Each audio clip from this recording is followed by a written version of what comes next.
Hallo und herzlich willkommen auf meinem YouTube-Kanal Sprakuko Deutsch lernen.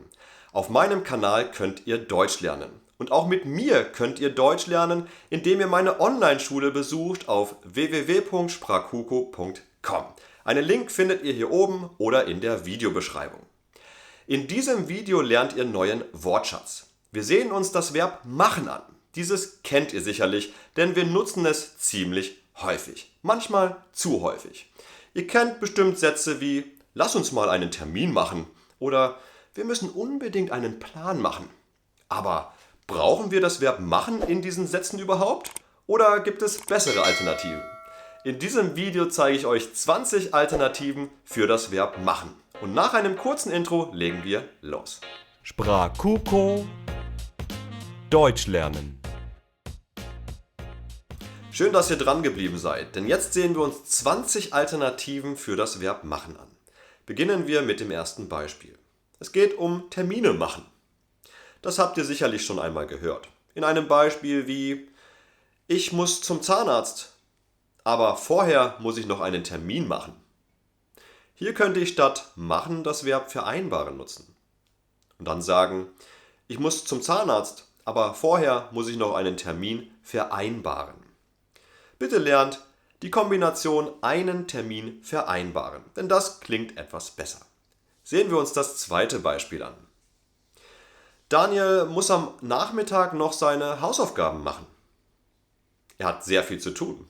Auch hier kann man statt Hausaufgaben machen das Verb erledigen nutzen. Daniel muss am Nachmittag seine Hausaufgaben erledigen. Auch das bitte aufschreiben, notiert euch immer, wenn ich ein Beispiel liefere, das alternative Verb, denn dann habt ihr Alternativen für machen und seid flexibler, was euren Wortschatz betrifft. Das nächste Beispiel lautet, ich mache gerade eine strikte Diät. Ich achte auf meine Figur und auf meine Gesundheit. Statt eine Diät machen, könnte man sagen, eine Diät befolgen. Dann lautet der Satz, ich befolge eine strikte Diät. Denn ich achte auf meine Figur und meine Gesundheit. Sehen wir uns das nächste Beispiel an. Ich stehe vor einer wichtigen Entscheidung. Ich muss unbedingt eine Entscheidung machen. Auch hier kann man statt des Verbs machen ein anderes Verb nutzen. Ich kann nun sagen, ich muss eine wichtige Entscheidung treffen. Eine Entscheidung treffen.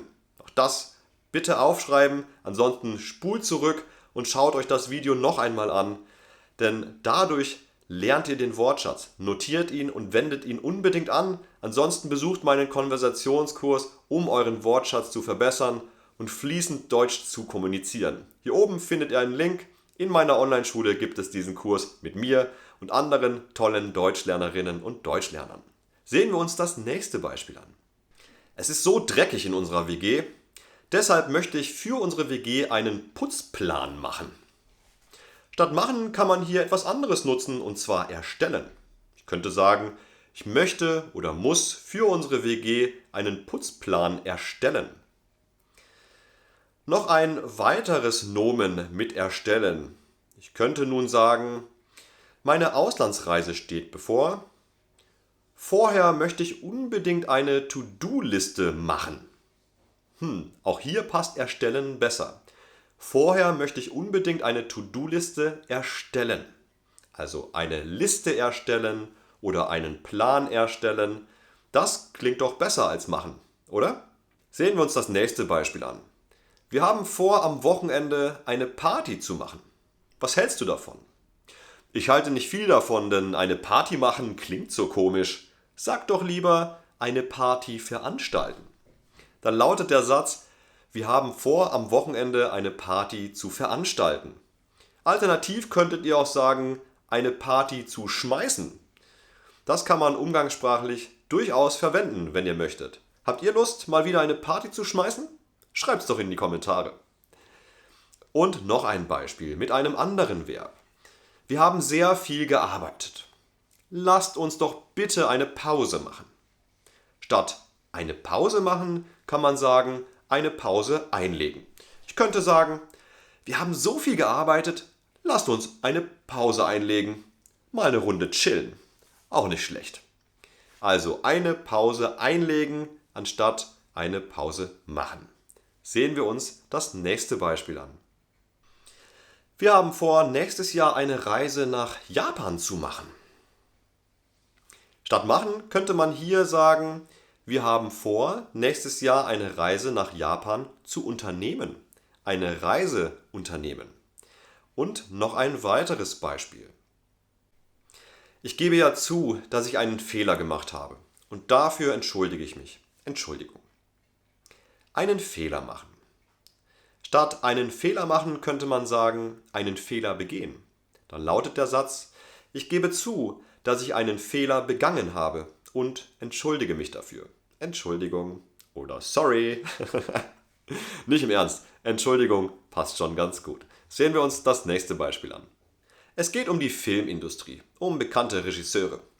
Und einer dieser Regisseure hat beschlossen, einen Horrorfilm zu machen. Einen Horrorfilm zu machen. Hier könnte man auch ein anderes Verb nutzen. Ich könnte zum Beispiel sagen, der Regisseur hat vor, einen Horrorfilm zu drehen. Einen Film drehen. Klingt das nicht gut? Auch das bitte merken, aber bitte nehmt es nicht zu ernst, wenn euch das Verb machen gerade in einer Situation einfällt. Dann ist das halb so wild. Wir verstehen euch. Hierbei handelt es sich lediglich um Alternativen, die gut klingen und euch etwas Spielraum geben, sodass ihr euch Alternativen schafft und dann auch besser klingt, weil ihr mehr Möglichkeiten habt, einen erweiterten Wortschatz vorweisen könnt. Und darum geht es, wenn ihr euren Wortschatz erweitern wollt, schaut euch diese Videos an. Es gibt auch andere tolle YouTube-Kanäle, auf denen ihr sehr guten Wortschatz erweitern könnt oder auch meinen Konversationskurs in meiner Online-Schule. Den Link findet ihr in der Beschreibung des Videos. Sehen wir uns das nächste Beispiel an. Manche Deutschlerner und Deutschlernerinnen natürlich müssen vor Beginn eines Kurses einen Einstufungstest machen. Statt einen Einstufungstest machen, könnte man nun sagen, einen Einstufungstest absolvieren. Dann könnte man sagen, manche DeutschlernerInnen müssen vor dem Kursbeginn einen Einstufungstest absolvieren. Einen Einstufungstest absolvieren. Auch das bitte merken. Und sehen wir uns noch ein Beispiel an. Jetzt sind wir gerade im Handel unterwegs und sehen uns entsprechenden Wortschatz dazu an. Auch hier gibt es Situationen, in denen man das Verb machen nutzt, obwohl es bessere Alternativen gibt. Sehen wir uns ein Beispiel an. Ich werde Ihnen einen Vorschlag machen, wie Sie Ihre Umsätze steigern können. Hier könnte ich sagen, ich werde Ihnen einen Vorschlag unterbreiten, wie Sie Ihre Umsätze steigern können. Also statt einen Vorschlag machen, könnt ihr sagen, einen Vorschlag unterbreiten. Sehen wir uns noch ein Beispiel an. Ich werde dem Kunden ein lukratives Angebot machen. In diesem Beispiel könnte man auch sagen, ein Angebot unterbreiten oder ein Angebot vorlegen. Dann lautet der Satz, ich werde dem Kunden ein lukratives Angebot unterbreiten oder vorlegen. Sehen wir uns das nächste Beispiel an. Während meines Auslandsaufenthalts habe ich wichtige Erfahrungen gemacht. Statt Erfahrungen machen könnt ihr sagen Erfahrungen sammeln. Dann lautet der Satz, während meines Auslandsaufenthalts habe ich wichtige Erfahrungen gesammelt. Auch das bitte notieren. Statt Erfahrungen machen könnt ihr sagen Erfahrungen sammeln. Und sehen wir uns noch das letzte Beispiel an. Der Chef macht seinen Mitarbeitern oft Druck. In diesem Beispiel könnte man statt Druck machen etwas anderes formulieren. Man könnte nun sagen, der Chef setzt seine Mitarbeiter oft unter Druck. Also hier statt Druck machen könntet ihr sagen, jemanden unter Druck setzen. So, und das war auch schon das letzte Beispiel. Ich habe natürlich nicht alle Alternativen für machen genannt in diesem Video. Allerdings sind 20 Alternativen schon ganz gut, um mit diesem Video und an diesem Tag euren Wortschatz zu erweitern. Ihr solltet auch nicht zu viele Wörter am Tag lernen. Zwischen 10 und 15 Vokabeln pro Tag reichen aus, damit ihr diese auch langfristig merken könnt. Alles andere ist schon ein bisschen zu viel des Guten.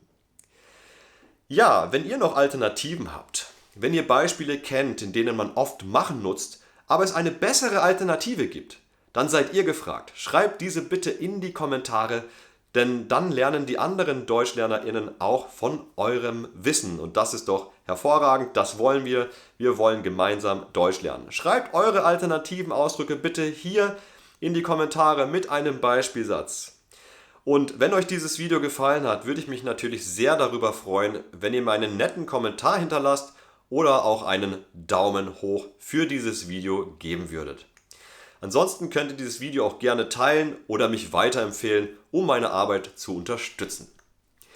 Wenn ihr mit mir Deutsch lernen möchtet, um euren Wortschatz zu erweitern, dann schaut euch unbedingt meinen Konversationskurs an, denn der findet monatlich statt, immer 2-mal pro Woche. Das bedeutet für euch, ihr könnt innerhalb dieser Zeit, also in 8 Sitzungen daran arbeiten, euren Wortschatz zu verbessern und eben fließender auf Deutsch zu kommunizieren. Darum geht es in diesem Kurs und dieser Kurs ist unfassbar wichtig, das kann ich euch garantieren.